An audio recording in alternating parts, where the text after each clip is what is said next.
Ya, Assalamualaikum warahmatullahi wabarakatuh. Salam sejahtera bagi kita semua.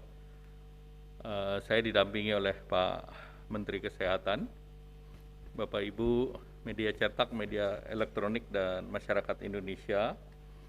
Yang pertama, dapat disampaikan dalam rapat terbatas tadi terkait dengan penanganan COVID, bahwa pandemi COVID belum berakhir. Kita lihat beberapa negara dalam 7 days moving average, Amerika Serikat kasusnya masih 116.304, kemudian Australia masih 32.116, India masih 16.065, Singapura 8.266, Malaysia 2.384, Thailand 2.278, dan Indonesia 1.939. Ini secara moving average.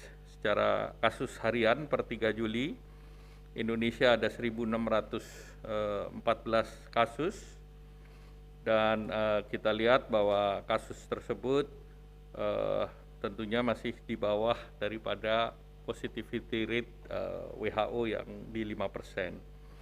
Nah, kalau dilihat reproduksi efektif di luar Jawa, Bali, Sumatera masih 1,08, kemudian Nusa Tenggara, Kalimantan, Sulawesi 1,1, 1,11, dan Maluku, Papua 0,99.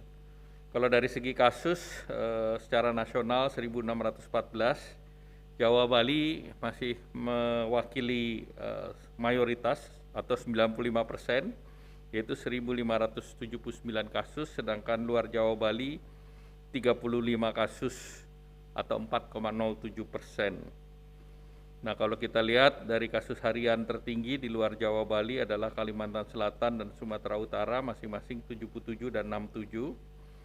Dan berikutnya tentu terkait dengan capaian vaksinasi.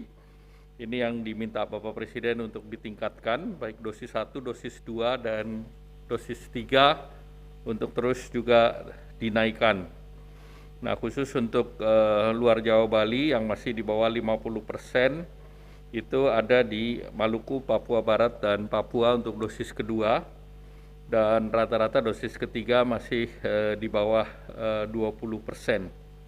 Nah, tentunya dosis ketiga ini akan dipersyaratkan untuk berbagai kegiatan yang melibatkan masyarakat banyak, dan juga untuk berbagai perjalanan. Jadi tadi arahan Bapak Presiden untuk di airport disiapkan untuk vaksinasi dosis ketiga. Nah, khusus pemberlakuan pembatasan kegiatan di luar Jawa, Bali ini akan diperpanjang dari tanggal 5 Juli sampai dengan 1 Agustus, yang terdiri dari 385 kabupaten kota itu di level 1, dan hanya 1 di level 2, yaitu Kabupaten Sorong di Papua Barat. Nah, selanjutnya tadi juga kami laporkan terkait dengan penanganan COVID PCPEN. Nah, realisasi untuk penanganan kesehatan 28 triliun atau 24%. Tentu ini beberapa hal yang sudah dilaksanakan, antara lain klaim pasien, insentif nakes, insentif pajak kesehatan, dan dana desa untuk COVID. Ini seluruhnya sudah dilaksanakan. Dan kemudian untuk perlindungan masyarakat sebesar 58,9 triliun atau 38% dari pagunya. Nah, ini antara lain untuk PKH, BLT minyak goreng, BLT desa, bantuan pedagang kaki lima, warung, dan nelayan, juga kartu prakerja sebesar 5,6 triliun untuk 1,57 juta peserta.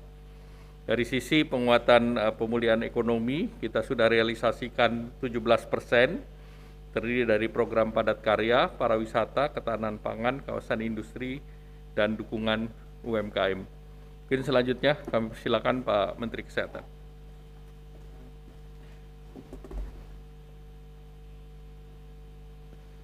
Terima kasih Pak Menko, rekan-rekan wartawan media yang saya hormati. Assalamualaikum warahmatullahi wabarakatuh. Salam sejahtera untuk kita semua. Tadi di hasil rapat saya meneruskan penjelasan dari Pak Menko. Kami meneliti mengenai kenaikan kasus yang terjadi hampir di seluruh dunia. baik itu negara Eropa, negara Amerika maupun juga negara-negara di Asia. Hasil diskusi dengan para epidemiolog itu disebabkan karena kekurang waspadaan dari beberapa negara dan terlalu terburu-buru mengendurkan protokol kesehatan maupun vaksinasi.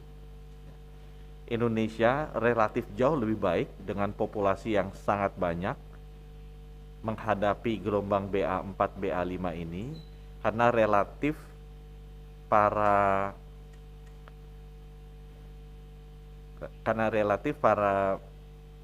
masyarakat Indonesia itu lebih disiplin dalam menerapkan protokol kesehatan dan juga dalam melaksanakan vaksinasi. Oleh karena itu, pesan pertama yang perlu kita sampaikan adalah bahwa agar protokol kesehatan yang sudah ditetapkan oleh pemerintah, yaitu tetap menggunakan masker kalau di dalam ruangan, kalau ada kerumunan atau kondisi badan kita tidak sehat, dan kita bebas untuk tidak menggunakan masker kalau di ruangan terbuka, itu memang secara konsisten kita jalankan. Hal kedua juga yang perlu disampaikan ke masyarakat adalah agar vaksinasi booster yang memang terbukti bisa meningkatkan kadar antibodi yang ada di tubuh itu terus diperbanyak vaksinasinya. Nah, untuk Indonesia sendiri kita mengamati bahwa Indonesia itu tidak naik-naik. Jadi ada pertanyaan tadi yang hal kedua saya ingin sampaikan, sudah di mana kasus di Indonesia? Kami mengamati kalau kasus di luar negeri itu dalam 30 hari sampai 40 hari sejak kasus ditemukan itu puncaknya tercapai. Nah, Indonesia ini sudah sekitar 30 hari. Jadi kita mungkin masih ada waktu 1 atau 2 minggu ke depan. Kalau kita bandingkan dengan negara-negara lain seharusnya puncaknya sudah tercapai. Data yang kami miliki menunjang memang ke hal tersebut. Ya, jadi biasanya tuh puncak tercapai kalau dominasi satu varian tuh sudah tinggi. Nah, sekarang di Indonesia BA4, BA5 itu sudah lebih dari 80% dari varian yang kita genome sequence. Bahkan untuk di DKI Jakarta sudah 100% itu adalah varian BA4, BA5. Biasanya kalau kita lihat di negara-negara lain dan juga di Indonesia pada puncak-puncak kasus sebelumnya, saat dominasi Delta itu sudah hampir 100% dari populasi virusnya, itu mulai terjadi penurunan. Demikian juga pada saat Omicron itu sudah hampir 100% dari yang kita genome sequence adalah varian Omicron, mulai terjadi penurunan. Jadi sekarang kita juga melihat walaupun kasusnya naik, tapi pelandaian mulai terjadi baik di Jakarta maupun di Indonesia. Nah, pertanyaannya sekarang, kenapa Indonesia bisa landai dengan jumlah kasus yang jauh lebih rendah, yang cuma 4-5% dibandingkan dengan puncak sebelumnya. Negara-negara lain itu puncaknya dicapai 30%-an dari puncak sebelumnya. Salah satu hal yang menjelaskan adalah karena memang sero survei terakhir di bulan Maret menunjukkan antibodi kita masih tinggi. Jadi kalau Desember kita sero survei antibodinya sekitar 400-an, 500-an, itu sudah dimiliki oleh 88% populasi. Di bulan Maret kemarin kita sero survei 99% populasi sudah memiliki antibodi di level 3.000, 4.000-an, jadi jauh lebih tinggi. Oleh karena itu, untuk bisa mengambil kebijakan yang tepat, terutama di bulan Agustus September, karena kita juga ada hari ulang tahun kemerdekaan Republik Indonesia, kita akan jalankan sero survei yang ketiga, yaitu mulai hari ini. Diharapkan dalam sebulan hasilnya bisa keluar sehingga kita bisa mengambil kebijakan yang tepat mengenai protokol kesehatan dan juga vaksinasi. Mungkin hal yang terakhir yang kami sampaikan adalah bahwa Bapak Presiden menghimbau semua masyarakat tetap waspada menghadapi kenaikan kasus di negara-negara lain di dunia. Pandemi ini belum selesai.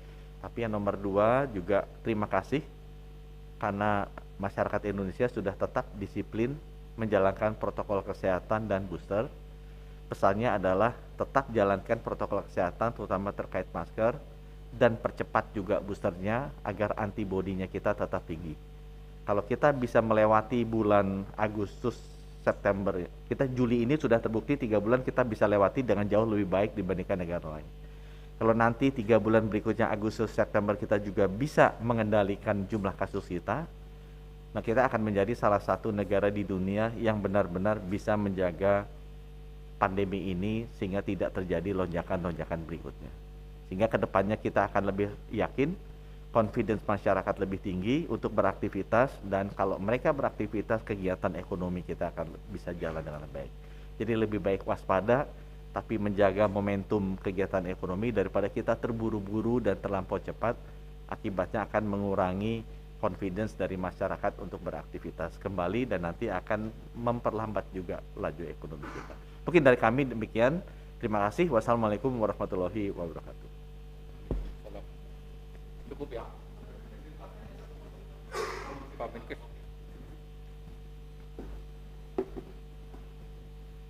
Cek.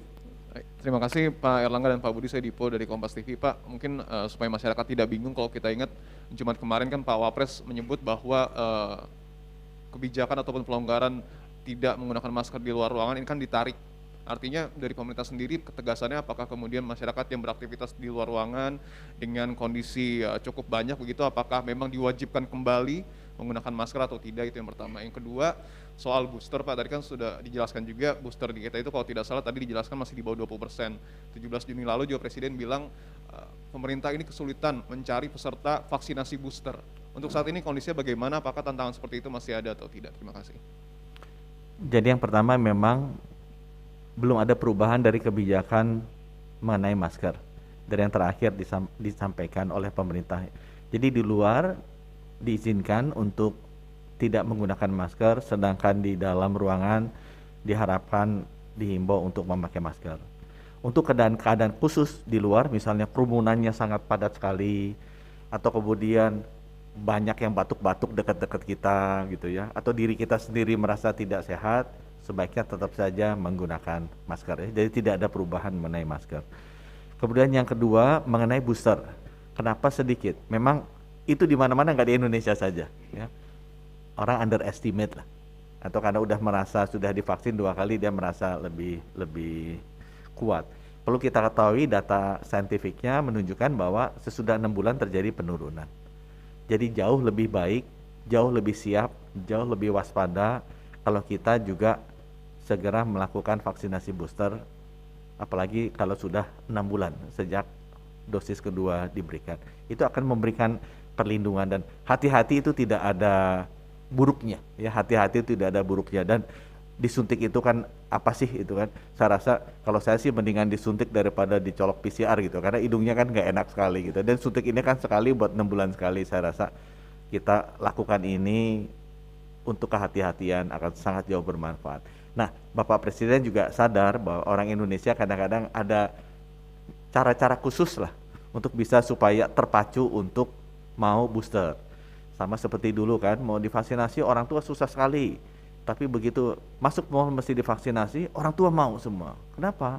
Karena ternyata orang tua senang antar cucunya ke mall. Ya, orang Indonesia kan perlu hal-hal pendekatan sosial yang inovatif seperti itu. Jadi mungkin arahan beliau coba dicari pendekatan sosial yang inovatif agar masyarakat Indonesia itu jadi semangat di booster kembali. Terima kasih.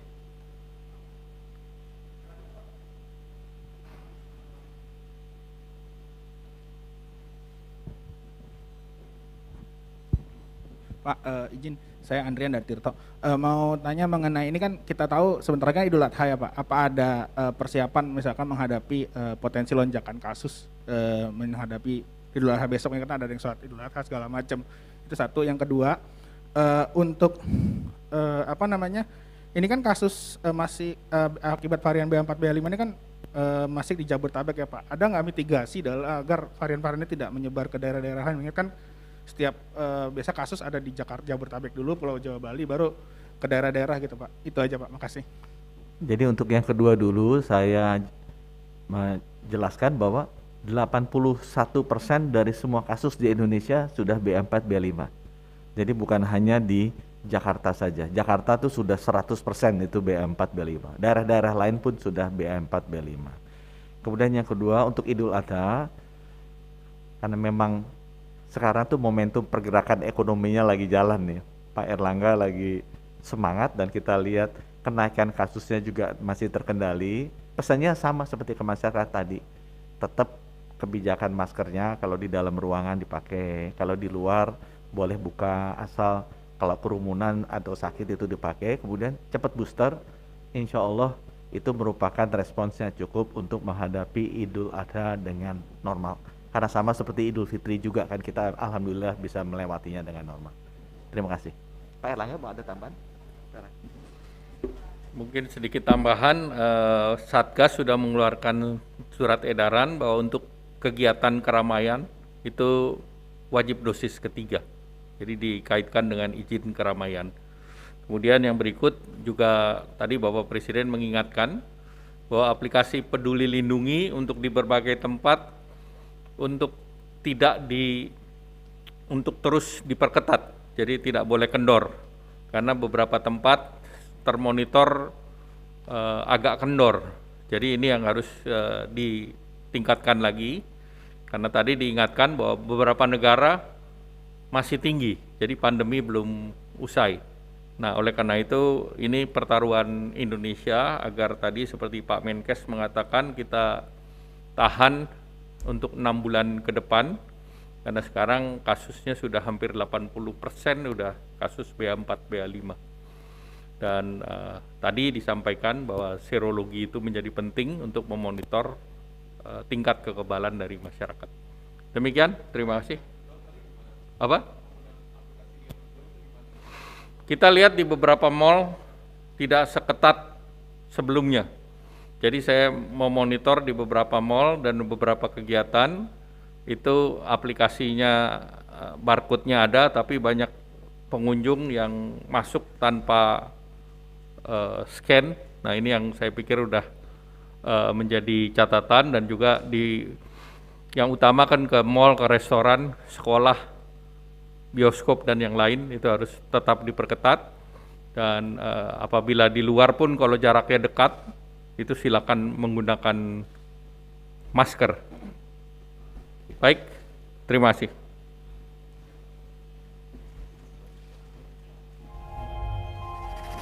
Tidak euforia yang berlebihan. Kita semuanya harus percepat proses vaksinasi ini dan tetap taat terhadap protokol kesehatan. Terutama memakai masker.